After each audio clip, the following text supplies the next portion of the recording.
నుంచి రావాల్సిన నిధులను రాబట్టే ప్రయత్నాలను ముమ్మరం చేయడంతో పాటు రాష్ట్రానికి వచ్చే సొంత ఆదాయాలను పెంచుకోవాలని ముఖ్యమంత్రి చంద్రబాబు నాయుడు సూచించారు. రాష్ట్రంలో పెట్టుబడులు పెట్టడానికి పెద్ద ఎత్తున పరిశ్రమలు వస్తున్నాయని, వీటి ద్వారా మరింత ఆదాయం పెంచుకునేలా చర్యలు తీసుకోవాలని సీఎం సూచించారు. ప్రతి ఆదాయార్జన శాఖ పూర్తి సామర్థ్యంతో పనిచేయాలని, ఆదాయాన్ని కోల్పోయే పరిస్థితి ఎక్కడా ఉండకూడదన్నారు. రాష్ట్ర సచివాలయంలో ఆదాయార్జన శాఖలపై సీఎం చంద్రబాబు నాయుడు నిన్న సమీక్షించారు. శాఖల వారీగా ప్రభుత్వానికి సమకూరుతున్న ఆదాయాలపై చర్చించారు. 2026-27 ఆర్థిక సంవత్సరంలో లక్ష్యాలకు అనుగుణంగా పనిచేయాలని వివిధ శాఖల అధికారులకు సీఎం దిశానిర్దేశం చేశారు. గనులు, ఎక్సైజ్, స్టాంపులు, రిజిస్ట్రేషన్, వాణిజ్య పనులు, రవాణా తదితర శాఖలు లక్ష్యాలకు అనుగుణంగా పనిచేయాలన్నారు. ప్రభుత్వ ఆదాయంలో ప్రతి రూపాయి సద్వినియోగం కావాలన్నారు. పొరుగు రాష్ట్రాల ఆదాయాలను విశ్లేషించి మన రాష్ట్రంలోనూ సొంత ఆదాయం పెంపునకు కృషి చేయాలని సూచించారు. పెట్టుబడులు వస్తున్నప్పుడు ట్యాక్స్, రెవెన్యూ పెరగాలన్నారు. స్టాంపులు, రిజిస్ట్రేషన్ శాఖలో లావాదేవీలు పెరుగుతున్నాయని, ఆదాయ లక్ష్యాలను చేరుకోవాలన్నారు. ఈవీ వాహనాల వినియోగం పెంచేలా చర్యలు చేపట్టాలని, సంప్రదాయ వాహనాల స్థానే ఈవీలను ప్రోత్సహించాలని కోరారు. రిజిస్ట్రేషన్ శాఖలో ఎక్కడా ప్రజలకు ఇబ్బంది లేకుండా ఆదాయం పెరిగే మార్గాలను అన్వేషించాలన్నారు. 22A లాంటి భూ వివాదాలు పరిష్కారమైతే రిజిస్ట్రేషన్ ఆదాయాలు పెరిగే అవకాశం ఉంటుందన్నారు. ప్రస్తుతం 2026-27 ఆర్థిక సంవత్సరంలో 42 రోజుల్లో 38% మేర ఆదాయంలో గ్రోత్ ఉందని, ఇది శుభపరిణామమని ముఖ్యమంత్రి పేర్కొన్నారు. దేశాన్ని కాపాడుకోవటం అందరి బాధ్యత అని సీఎం చంద్రబాబు వ్యాఖ్యానించారు. కాన్వాయ్ల తగ్గింపుతో సరిపోదని, మరిన్ని పొదుపు చర్యలు అవసరమని సీఎం చంద్రబాబు అభిప్రాయపడ్డారు. ప్రజలకు ముందుగా అవగాహన కల్పిద్దామని తెలిపారు. వారానికి ఒకరోజు నో వెహికల్ డే పాటిద్దామని పిలుపునిచ్చారు. కొన్ని రోజులు మంత్రుల విదేశీ పర్యటనలు రద్దు చేసుకోవాలని అన్నారు. ఎమ్మెల్యేలు, మంత్రులు పబ్లిక్ ట్రాన్స్పోర్ట్ వాడాలని సూచించారు. అవసరమైతే సెక్రటేరియట్కి సైకిల్ మీద రావాలని మార్గనిర్దేశం చేశారు. సంక్షోభ నిర్వహణ అందరికీ రావాలని సూచించారు. సంక్షోభాన్ని మేనేజ్ చేయటం అందరూ తెలుసుకోవాలని సూచించారు. ఈ విషయంలో మంత్రులు, అధికారులకు బాధ్యత ఉంటుందని తెలిపారు. ఆర్టీటీ ఓ సంస్థ కాదని, గొప్ప సేవా వ్యవస్థ అని మంత్రి నారా లోకేష్ అన్నారు. ఆర్టీటీ ద్వారా అద్భుతమైన సేవా కార్యక్రమాలు చేస్తున్నారని పేర్కొన్నారు.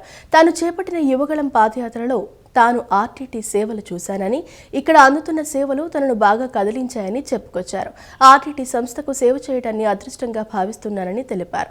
రాజకీయాలకు అతీతంగా ఆర్టీటీకి అందరూ అండగా నిలవాల్సిన బాధ్యత ఉందని చెప్పుకొచ్చారు. కష్టకాలంలో ఓర్పు, సహనంతో సేవలు చేస్తూ వచ్చిన మ్యాంచోకి ధన్యవాదాలు తెలిపారు. ధర్మవరం నియోజకవర్గం బత్తులపల్లి ఆర్డీటీ ఆసుపత్రిని మంత్రి లోకేష్ నిన్న సందర్శించారు. ఈ సందర్భంగా లోకేష్ మాట్లాడారు. తాను చేపట్టిన పాదయాత్ర అనంతపురం దాటినా అనేక సార్లు ఆర్డీటీ గురించి తెలుసుకున్నారని తెలిపారు. గతంలో అనేక ఇబ్బందులు వచ్చాయని పేర్కొన్నారు. రూరల్ డెవలప్మెంట్ ట్రస్ట్ డైరెక్టర్ మాంచో ఫెర్రర్తో చాలాసార్లు మాట్లాడి ఫాలోఅప్ చేశామని మంత్రి తెలియజేశారు. అద్భుతమైన సేవా కార్యక్రమాలు చేస్తుండటంతో తాను మద్దతు ఇచ్చానని అన్నారు. భవిష్యత్తులోనూ అండగా ఉంటామని భరోసా ఇచ్చారు. ఇలాంటి సంస్థలు ప్రజల కష్టాలు తెలుసుకోవడం కోసమే తాను పాదయాత్ర చేశానని ప్రస్తావించారు. ఆర్డీటీ సేవలు రాయలసీమకే కాదని ఏపీకి విస్తరించాలని కోరుకుంటున్నామని అన్నారు. ప్రేమతో సేవ చేయటం మాంచో కుటుంబం ఆశయమని మంత్రి నారా లోకేష్ పేర్కొన్నారు. ఒక ప్రేమతో వాళ్ళ పలకరింపు, ఒక ప్రేమతో వాళ్ళందరినీ చూసుకుంటాం ఇక్కడున్న ప్రజలందరూ తెలిసిన విషయమే. అందుకే ఈ వ్యవస్థకి మేము అండగా నిలబడ్డాం, ముందు కూడా నిలబడతాం. ఈరోజు మాంచో గారు తల్లిని కూడా కలుస్తాం జరిగింది. ఆమెకు చెప్పాం, మొదటిసారి మాంచో గారు కలిసినప్పుడు నాకన్నా అద్భుతమైన తెలుగులో ఆయన మాట్లాడారు. నేనే ఆశ్చర్యపోయా, ఇంత అద్భుతంగా తెలుగులో మాట్లాడుతున్నారంటే మైండ్ ఇంకా ఆ క్షణంలో కాంప్రహెండ్ చేయలేకపోయింది. ఒక వ్యక్తి ఇంత అద్భుతంగా తెలుగులో మాట్లాడుతున్నాడు. అప్పుడు ఆయన చెప్పాడు, పుట్టి పెరిగింది నేను ఇక్కడనే, 13 సంవత్సరాల వయసు వచ్చేవరకు ఇంగ్లీష్ నాకు తెలియదు, తెలుగే నాకు నేర్పించారు ఇంట్లో అని మాంచో గారు నాకు స్వయంగా చెప్తాం జరిగింది. ఇట్లా పాదయాత్ర నేను ఎందుకు చేశానంటే ప్రజలు ఎదుర్కొన్న సమస్యలు నేరు తెలుసుకోవాలి, ఇలాంటి అద్భుతమైన సంస్థల్ని నేరుగా కలవాలి, వాళ్ళు చేస్తున్న పవిత్రమైన కార్యక్రమాలు మేము తెలుసుకోవాలి. దాని తర్వాత జీవితాంతం ఇలాంటి అద్భుతమైన సంస్థలకి అండగా నిలబడాల లక్ష్యంతో ఆనాడు పాదయాత్ర ప్రారంభించాం. ఒక మాటలో చెప్పాలంటే నా అదృష్టం ఆర్డీటీ సంస్థలో నా వంతు ఒక 0.001% సహాయం చేయగలన నా అదృష్టంగా నేను భావిస్తున్నా. ఒక భారతీయుడిగా, ఒక తెలుగుడిగా, ఒక ఆంధ్రుడిగా ఆర్డిటి అనేది మన సంస్థ. ఇది ఇక్కడున్న మనందరి సంస్థ. ప్రాంతాల అతీతంగా, రాజకీయాలకు అతీతంగా ఈ సంస్థకి మనందరం ప్రజలందరూ, సమాజం మొత్తం కలిసికట్టుగా ఉండాలి, నిలబడాలని నేను పిలిపిస్తున్నాను. యుద్ధ వాతావరణ నేపథ్యంలో ప్రధాని మోదీ పిలుపులో భాగంగా ముఖ్యమంత్రి చంద్రబాబు నాయుడు మార్గనిర్దేశంలో ప్రజాప్రతినిధులు, అధికారులు స్వయం పొదుపు చర్యలను పాటించనున్నామని మంత్రి కొలుసు పార్థసారథి తెలిపారు. ప్రజలు వాకింగ్, సైక్లింగ్ తదితర పర్యావరణ హితమైన చర్యలు పాటించాలని, ప్రజాప్రతినిధులు, అధికారులు పర్యటనల సమయంలో దగ్గర దూరాన్ని పాదయాత్రగా చేయాలని సూచించారు. వారానికి ఒకరోజు మంత్రులు, అధికారులు సైకిళ్లపై ఏపీ సచివాలయానికి వస్తే ఖచ్చితంగా అది ప్రజలపై ప్రభావం చూపి వారు సైతం అదే బాట పడతారన్నారు. రాష్ట్రంలోని విద్యా సంస్థల్లో వారానికి 2 రోజులు నో వెహికల్ డేలుగా పాటించాలని సూచించారు. ఏపీ సచివాలయంలోని ప్రచార విభాగంలో నిన్న ఏర్పాటు చేసిన మీడియా సమావేశంలో మంత్రి కొలుసు పార్థసారథి మాట్లాడారు. నా దేశం నా బాధ్యతలో భాగంగా ప్రతి ఒక్కరూ పొదుపు చర్యలు పాటించాలని పిలుపునిచ్చారు. కేబినెట్ సమావేశంలో ముఖ్యమంత్రి చంద్రబాబు నాయుడు పొదుపు చర్యలపై దిశానిర్దేశం చేశారన్నారు. ఇందులో భాగంగా ప్రజాప్రతినిధులు, అధికారులు తమ వాహన శ్రేణిలో వాహనాల సంఖ్యను స్వచ్ఛందంగా తగ్గించడం, సమావేశాలను ఆన్లైన్లో వర్చువల్గా నిర్వహించడం, వారానికి ఒకసారి నో వెహికల్ ఫ్రైడే పాటించడం తదితర చర్యలు తీసుకుంటున్నామని అన్నారు. అలాగే ప్రజలు సైతం స్వచ్ఛందంగా పొదుపు చర్యలు తీసుకోవాలని కోరారు. యుద్ధ వాతావరణ నేపథ్యంలో ఇంధన అవసరాల తగ్గింపు, విదేశీ మారక నిల్వల పరిరక్షణ, రైతులు పండించిన వ్యవసాయ ఉత్పత్తుల ఎగుమతులు, అలాగే ఆయిల్, గ్యాస్, యూరియా తదితర దిగుమతుల తగ్గింపుతో నియంత్రణ పాటించడం వల్ల మేలు జరుగుతుందన్నారు. అందుకనే ప్రజాప్రతినిధులు, అధికారులు పొదుపు చర్యల్లో ప్రజలకు ఆదర్శంగా నిలవాలని, తాము పొదుపు చర్యలు పాటిస్తూ వారికి ఆదర్శంగా నిలవాలని అన్నారు. దేశం క్లిష్ట పరిస్థితుల్లో ఉన్న సమయంలో మనందరం ఒక్క మాటపై నిలబడి కష్టాల నుండి బయటపడాలని పేర్కొన్నారు. నా దేశం నా బాధ్యత అనే భావంతో కొన్ని చర్యలు తీసుకుంటే దేశానికి మేలు జరుగుతుందనే విషయం మీద ముఖ్యమంత్రి గారు, అదేవిధంగా కేబినెట్ సహచరులు అందరితో కూడా చర్చించి మార్గ నిర్దేశం కూడా చేయటం జరిగిందని చెప్పేసి నేను మనవి చేస్తాను. ప్రత్యేకంగా ప్రజలకి చెప్పే ముందు ప్రజాప్రతినిధులు, రాజకీయ నాయకులు అంటే శాసనసభ్యులు, ఎంపీలు, అందరూ మంత్రులు, అదేవిధంగా ప్రభుత్వ సంస్థల్లో అధికారులు కొన్ని చర్యలు అంటే ప్రజలను కూడా మోటివేట్ చేసే విధంగా కొన్ని చర్యలు తీసుకుంటే బాగుంటుంది. అదేవిధంగా ప్రజలను కూడా మోటివేట్ చేసి వాళ్ళు కూడా కొన్ని పొదుపు చర్యలు తీసుకుంటే బాగుంటుందని చెప్పేసి మరి ముఖ్యమంత్రి గారు కొన్ని డైరెక్షన్స్ కూడా ఇవ్వడం జరిగిందని చెప్పేసి మనం చేస్తాం. ఎందుకంటే అనేక రకాల ఒత్తిళ్లు అన్ని రాష్ట్రాలు, దేశం ఎదుర్కోబోతుంది. ఎందుకంటే మన agriculture products, for example banana కానివ్వండి, లేకపోతే అనేక హార్టికల్చర్ పంటలు కానివ్వండి, ప్యాడీ కానివ్వండి, లేకపోతే అనేక రకాల పంటలు ఎగుమతులు చేయిస్తాం. ప్రస్తుత యుద్ధ వాతావరణంలో ఎగుమతుల మీద ఒత్తిడి పడే పరిస్థితి ఉంది, ఎగుమతులు కాకపోవటం కానివ్వండి. అదేవిధంగా మనం దిగుమతులు చేసుకుంటే ఎరువులు ఉంటాయి, ఎరువులు ధర పెరగటం కానివ్వండి, మనకి కావాల్సినంత క్వాంటిటీ లభించకపోవటం కానివ్వండి, అనేక రకాల సమస్యలు మనం కూడా ఎదుర్కొంటామని చెప్పేసి మనం చేస్తాం. నేను ఒకరోజు నో వెహికల్ ఫ్రైడే అంటే ఆ రోజు అసలు వాహనాలు వినియోగించుకోకుండా ఈ కాన్వాయ్లు బస్సుల్లో కానీ లేకపోతే అసలు ఆ వాహనాలు తగ్గించుకుని ఒకవేళ మీటింగ్స్ ఏమైనా ఉంటే వర్చువల్ మీటింగ్స్ కండక్ట్ చేయటం, ఇవన్నీ కూడా చెప్పడం జరిగిందని చెప్పేసి నేను మనవి చేస్తాను.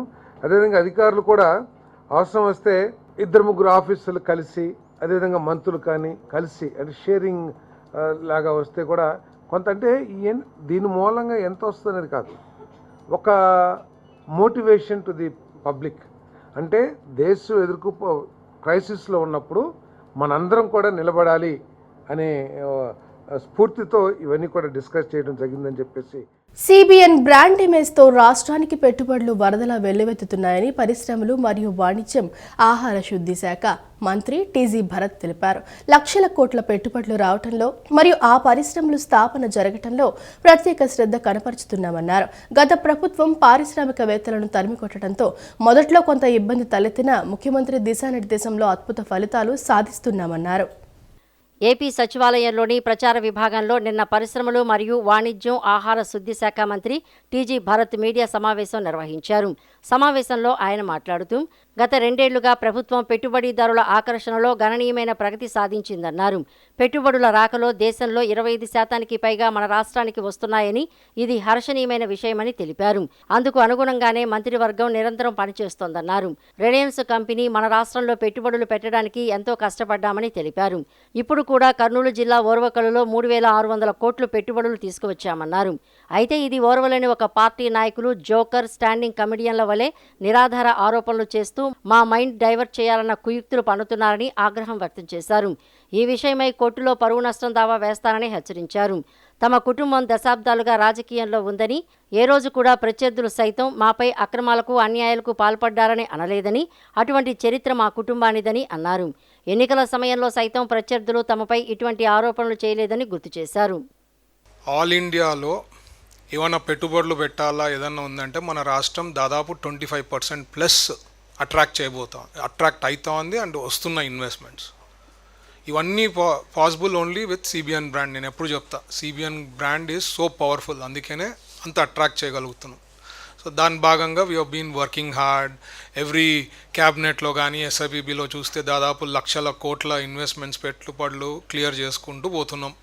మా పని చేసుకుంటూ క్లియర్గా మా సార్ ఇచ్చిన గైడ్ లైన్స్ దాంట్లో వర్క్ చేసుకుంటూ పోతున్నాం. బట్ దురదృష్టం కొద్దీ మా మైండ్ని డైవర్ట్ చేయాలని చెప్పి ఇప్పుడు కర్నూలులో ఈరోజు ఒక జోకర్ వచ్చాడు.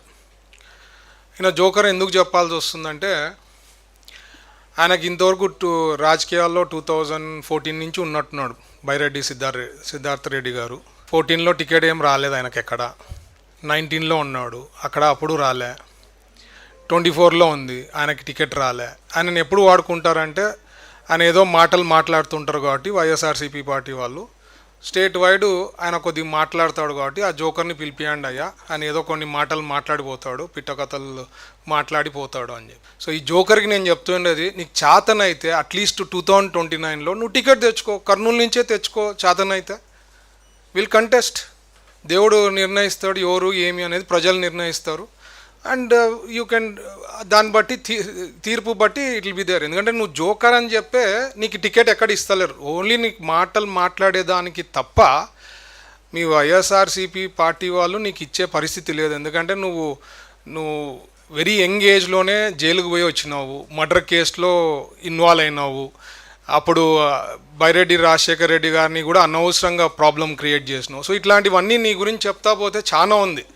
సో క్లియర్ కట్గా ఈరోజు నేను చెప్పేది ఏమంటే, I want to tell him very clearly that defamation case వేస్తా. ఎట్లుంటుందో డిఫమేషను, ఏ రకంగా ఉంటుందో అనేది ఈరోజు you are going to taste it. ఇన్నాళ్ళు నువ్వు ఎప్పుడు నోటికి వచ్చింది మాట్లాడినా చాలామంది చాలా లైట్గా తీసుకున్నారు. బట్ నువ్వు నోటికి వచ్చి మాట్లాడినావు కాబట్టి కర్నూలులో వచ్చి పెట్టుకొని నువ్వు చెప్తుంటే పక్కన నవ్వుతున్నారు అనమాట జనాలు. అంటే నువ్వు జోకులు వేస్తున్నాను కూడా వాళ్ళకి అర్థమైపోయింది, ఒక పెద్ద జోకర్ అని చెప్పి. సచివాలయంలో నిన్న జరిగిన మంత్రివర్గ సమావేశానికి కార్యదర్శులు సకాలంలో రాకపోవడంపై ముఖ్యమంత్రి చంద్రబాబు తీవ్ర ఆగ్రహం వ్యక్తం చేశారు. సమయానికి రాని అధికారుల నుంచి వివరణ తీసుకుని సీరియస్ యాక్షన్ తీసుకోవాలని సీఎస్ను ఆదేశించారు. ఇంధన పొదుపుపై చర్చించేందుకు అధికారులు గైర్హాజరు కావడంపై సీఎం అసహనం వ్యక్తం చేశారు. సచివాలయంలో మంత్రివర్గ సమావేశానికి కార్యదర్శులు సకాలంలో హాజరు కాకపోవడంపై ముఖ్యమంత్రి చంద్రబాబు తీవ్ర ఆగ్రహం వ్యక్తం చేశారు. సచివాలయంలో జరిగిన సమావేశంలో అజెండా అంశాలు ముగిసిన అనంతరం తాజా పరిణామాలపై మంత్రులతో సీఎం చంద్రబాబు చర్చించారు. ఇంధన పొదుపుపై చర్చించేందుకు మొదటి అజెండాగా పెట్టాలని గత రాత్రే సీఎం సీఎస్కే విజయానంద్కు స్పష్టం చేశారు. అయితే సంబంధిత అధికారులు సమావేశానికి హాజరు కాకపోవడంతో సీఎం అసహనం వ్యక్తం చేశారు. అధికారులు లేకపోవడంతో వారికి సమాచారం సరిగ్గా ఇవ్వలేదా అని విజయానంద్ను ప్రశ్నించారు. సమాచారం ఇచ్చానని విజయానంద్ బదులిచ్చారు. సమయపాలన పాటించని అధికారుల తీరుపై సీఎం మండిపడ్డారు. సమయానికి రాని అధికారుల నుంచి వెంటనే వివరణ తీసుకుని సీరియస్ యాక్షన్ తీసుకోవాలని ముఖ్యమంత్రి అధికారులను ఆదేశించారు. ప్రభుత్వ ప్రాధాన్య అంశాలపై జరిగే సమావేశాల విషయంలో అధికారులు నిర్లక్ష్యంగా వ్యవహరించవద్దని హెచ్చరించారు.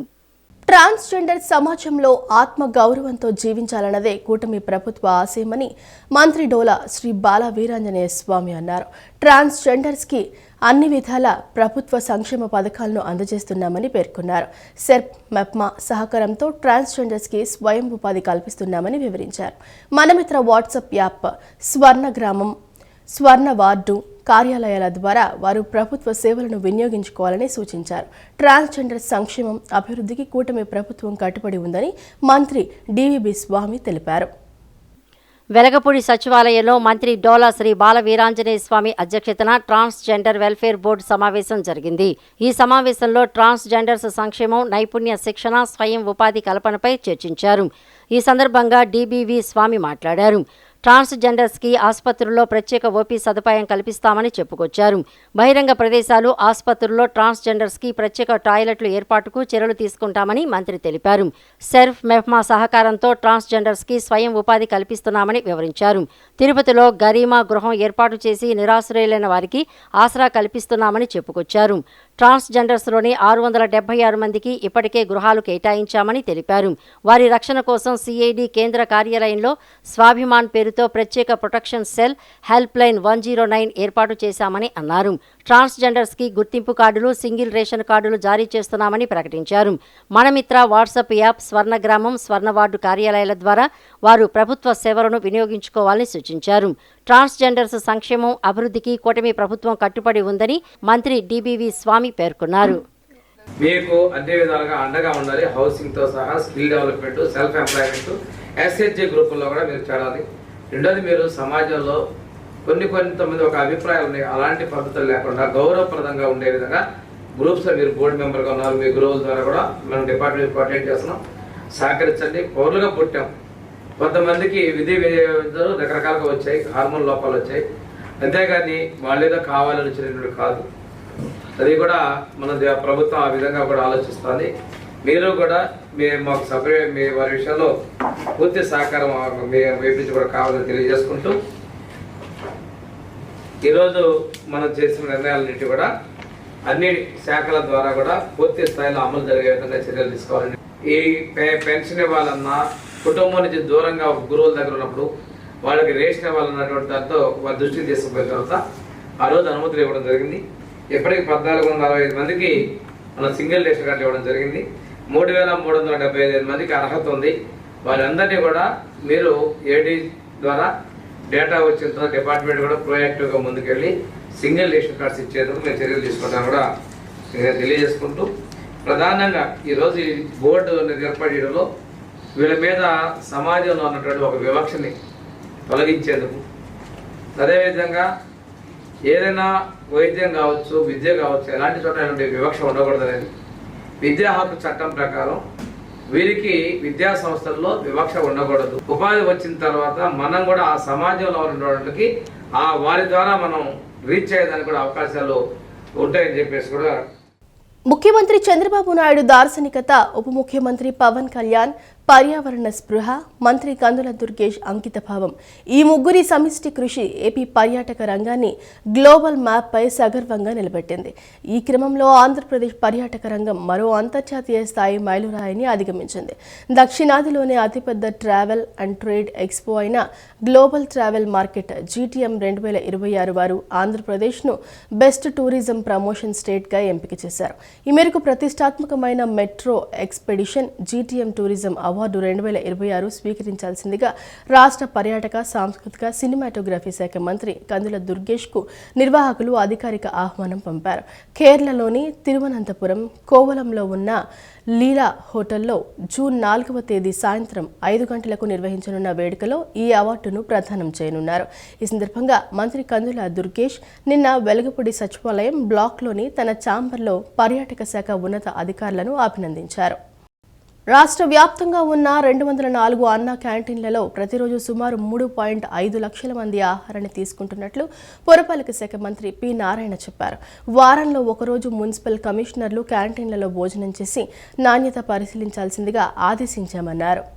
విజయవాడ రాణిగారి తోట జాతీయ రహదారి సమీపంలోని అన్నా క్యాంటీన్ను మంత్రి నారాయణ గురువారం రాత్రి ఆకస్మికంగా తనిఖీ చేసి సదుపాయాలను పరిశీలించారు. ₹5 చెల్లించి టోకెన్ తీసుకుని పేదలతో కలిసి భోజనం చేశారు. వారిని నాణ్యత గురించి అడిగి తెలుసుకున్నారు. క్యాంటీన్లో ప్లేట్లు శుభ్రపరిచే విధానాన్ని, వడ్డించే ప్రదేశంలో పరిశుభ్రత, తాగునీటి ఏర్పాట్లను పరిశీలించారు. పరిశుభ్రమైన వాతావరణంలో క్యాంటీన్లో ఆహారం ఎంతో రుచికరంగా ఉన్నట్లు సంతృప్తి వ్యక్తం చేశారు.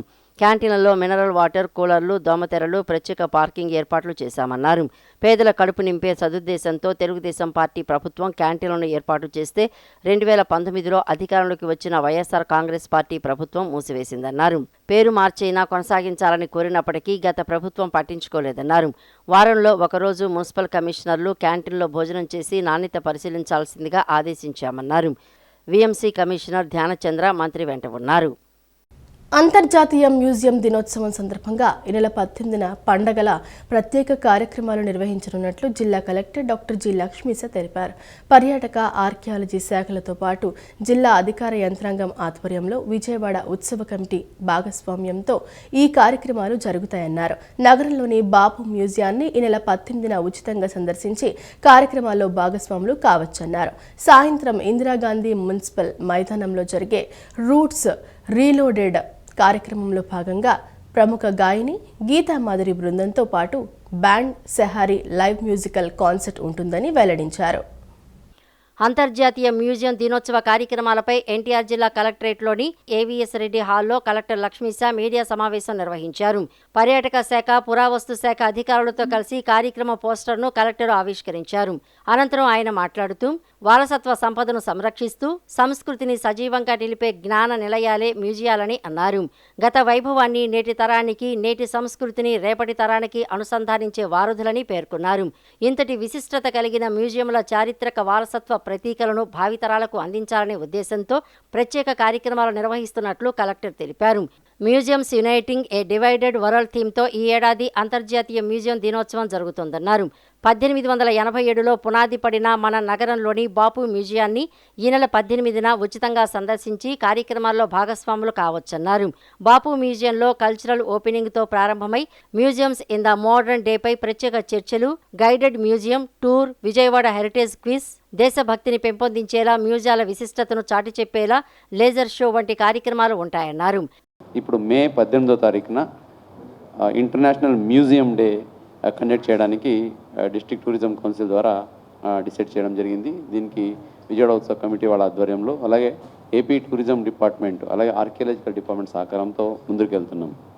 మీకు అందరికీ తెలుసు, మన జిల్లాలో ఉన్న మ్యూజియంస్లో అతి ముఖ్యమైనది బాపు మ్యూజియం. ఇది హిస్టారికల్గా ఈవెన్ ఇండిపెండెన్స్ స్ట్రగల్లో కూడా, ఆ ఫ్రీడమ్ స్ట్రగల్లో కూడా వెరీ ఇంపార్టెంట్ రోల్ని నిభాయించింది ఈ మ్యూజియం. కాబట్టి అదే బాపు మ్యూజియంని ఒక కేంద్ర బిందువుగా పెట్టుకొని ఉదయం నుంచి సాయంత్రం వరకు మే 18వ తారీఖున యాక్టివిటీస్ చేస్తూ ఇటు యూత్స్, అటు ఆర్టిస్ట్స్, ఇటు సిటిజన్స్ ప్రతి ఒక్కరిని ఎంగేజ్ చేసి యాక్టివిటీస్ చేస్తూ ఈవినింగ్ మున్సిపల్ స్టేడియం దగ్గర ఒక మ్యూజియం రిలేటెడ్ ఎలాగైతే హెరిటేజ్ హార్మోనీ చేసామో ఆ టైపు మ్యూజికల్ కన్సర్ట్తో, లైవ్ మ్యూజికల్ కన్సర్ట్తో కూడా ఈ ప్రోగ్రామ్ని ఒక గ్రాండ్గా కండక్ట్ చేసి విజయవాడలో ఒక ఆ వైబ్ తీసుకురావడానికి, అలాగే యూత్స్ని, అలాగే పబ్లిక్ని, సిటిజన్స్ని మోటివేట్ చేయడానికి, మన ఘనత, మన వారసత్వము, అలాగే మన మ్యూజియము, మన హెరిటేజ్ హిస్టరీ గురించి గర్వపడేలాగా ఈ కార్యక్రమాన్ని చేపట్టాలని అనుకుంటున్నాం. పద్మశ్రీ కల్లూరి సుబ్బరావు పురావస్తు మ్యూజియం అనంతపురంలో, జిల్లా పురావస్తు మ్యూజియం కర్నూలు, శ్రీ భగవాన్ మహావీర ప్రభుత్వ మ్యూజియం కడప, జిల్లా పురావస్తు మ్యూజియం నెల్లూరు, అలాగే బౌద్ధశ్రీ పురావస్తు మ్యూజియం గుంటూరు, రాళ్లబండి సుబ్బరావు పురావస్తు మ్యూజియం రాజమండ్రి, జిల్లా పురావస్తు మ్యూజియం ఏలూరు, ఆంధ్ర సాహిత్య పరిషత్ ప్రభుత్వ మ్యూజియం మహిళా పరిశోధన మరియు పరిశోధన సంస్థ కాకినాడ, అలాగే విశాఖ మ్యూజియం, జిల్లా పురావస్తు మ్యూజియం విశాఖపట్నం. ఇవి మ్యూజియంస్. దేశభక్తిని పెంపొందించేలాగా ఒక లేసర్ షో ఉంది, అది కూడా ఫ్రీ ఆఫ్ కాస్ట్ ఆ రోజు డిస్ప్లే చేయడం జరుగుతుంది. అది కాకుండా artifacts presentations, then Vijayawada heritage quiz అని ఒకటి పెట్టడం జరుగుతుంది. ఈ మ్యూజియంస్ గురించి టీచర్సు, అలాగే హిస్టోరియన్స్, ఇంటలెక్చువల్స్, ఈవెన్ స్టూడెంట్స్ చాలా వరకు చాలామందికి ఇంటర్నెట్లో చూసి బుక్లో చదివి నేర్చుకుని ఉంటారు. సో దాన్ని మరింత పెంపొందించడానికి హెరిటేజ్ క్విజ్ అని చేసి మ్యూజియం గురించి రిలేటెడ్ క్విజ్, దాంట్లో జూనియర్, సీనియర్ కేటగిరీ, అలాగే group quiz, so rounds wise చేసేసి ఫైనల్లో ఎవరైతే ఫస్ట్, సెకండ్, థర్డ్ వస్తారో వాళ్ళకి ఈవినింగ్ ఏదైతే ఫైనల్లో ఆ మ్యూజికల్ కన్సర్ట్ చేస్తామో అక్కడ వాళ్ళకి సర్టిఫికేట్స్, అవార్డ్స్ కూడా ఇవ్వడం జరుగుతుంది. విజయవాడ నగరపాలక సంస్థ ప్రధాన కార్యాలయంలోని తన ఛాంబర్లో కమిషనర్ ధ్యానచంద్ర వివిధ బ్యాంకులతో టిడ్కో గృహాల రుణాల మంజూరు మరియు నిర్మాణ పురోగతిపై సమీక్ష సమావేశం నిర్వహించారు. ఈ సందర్భంగా కమిషనర్ మాట్లాడుతూ ఆంధ్రప్రదేశ్ ముఖ్యమంత్రి నారా చంద్రబాబు నాయుడు పేద మరియు మధ్యతరగతి కుటుంబాలకు సొంతింటి కలను సాకారం చేయాలనే లక్ష్యంతో టిడ్కో గృహాలను అందుబాటులోకి తీసుకువస్తున్నారని తెలిపారు. ఈ కార్యక్రమం వేగవంతంగా పూర్తయ్యేందుకు బ్యాంకులు సమన్వయంతో పనిచేయాలని కోరారు. టిడ్కో గృహాల లబ్ధిదారులకు బ్యాంకు రుణాలను తక్షణమే మంజూరు చేసి నిర్మాణ పనులకు ఆటంకం కలగకుండా చూడాలని సూచించారు.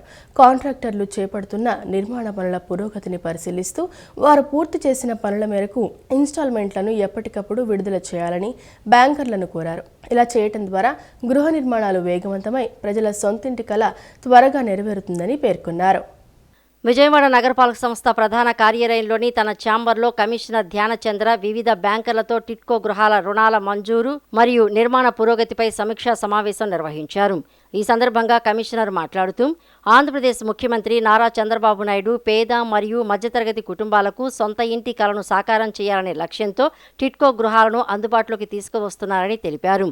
ఈ కార్యక్రమం వేగవంతంగా పూర్తయ్యేందుకు బ్యాంకులు సమన్వయంతో పనిచేయాలని కోరారు.